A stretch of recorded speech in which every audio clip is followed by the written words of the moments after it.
It's very easy to explain the behavior of the simple pendulum in the drop tower because normally a pendulum has weight which produces a restoring force which we might call mg sine theta.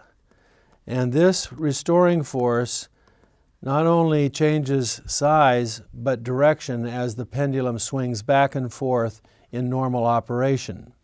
However, when weight goes to zero, the restoring force goes to zero, and there's nothing to slow down or make the pendulum move in the opposite direction.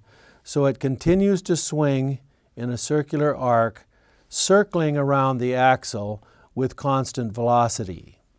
This is consistent with the conservation laws of physics, which states that the angular momentum of the pendulum must remain constant throughout the period after the drop, and the energy of the pendulum must also remain constant, so the angular velocity of the pendulum remains constant as it swings around the axle following the drop.